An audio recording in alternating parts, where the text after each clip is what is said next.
આજે માનનીય વડાપ્રધાન શ્રી નરેન્દ્રભાઈ મોદીજી દ્વારા જે એઆઈ સમિટનું જે આયોજન કરવામાં આવ્યું હતું, ત્યારે એમાં જે રીતે કોંગ્રેસના યુવા નેતાઓએ રાહુલ ગાંધીની પ્રેરણાથી જે રીતે પોતાના ટી શર્ટ ઉતારીને જે વિરોધ કર્યો છે, એ વિરોધને વખોડવા માટે અહીંયા અમે ધરણાનું આયોજન કચ્છ જિલ્લા મહિલા મોરચા દ્વારા કરવામાં આવ્યું છે. અને ગ્લોબલ એઆઈ સમિટ જ્યારે થતી હોય ત્યારે અનેક દેશના પ્રતિનિધિઓ ડેલિગેટ્સ એમાં આવતા હોય છે અને સ્ટાર્ટઅપનું પણ અહીંયા આયોજનો થતા હોય છે. ત્યારે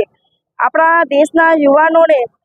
એના જે સપના છે એને પાંખ મળે એના માટે નરેન્દ્રભાઈ મોદી સતત પ્રયત્નશીલ છે અને 2047નો વિકસિત ભારત બનાવવા માટે જે પ્રયત્નો કરી રહ્યા છે, ત્યારે આપણા દેશની જે સંસ્કૃતિ છે અતિથિ દેવો ભવ, ત્યારે આપણે આપણા દેશમાં મહેમાનોને બોલાવ્યા હોય,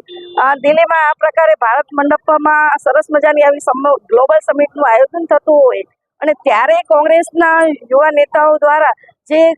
કૃત્ય કરવામાં આવ્યું છે, ખરેખર આ કૃત્ય ખૂબ જ વખોડવાને લાયક છે. અને આ કૃત્યને કારણે કોંગ્રેસે ભારતની છબી ખરડવાનો જે પ્રયાસ કર્યો છે, એના વિરોધમાં અમે અહીંયા કચ્છ જિલ્લા મહિલા મોરચા દ્વારા અહીંયા ધરણાનું આયોજન કર્યું છે.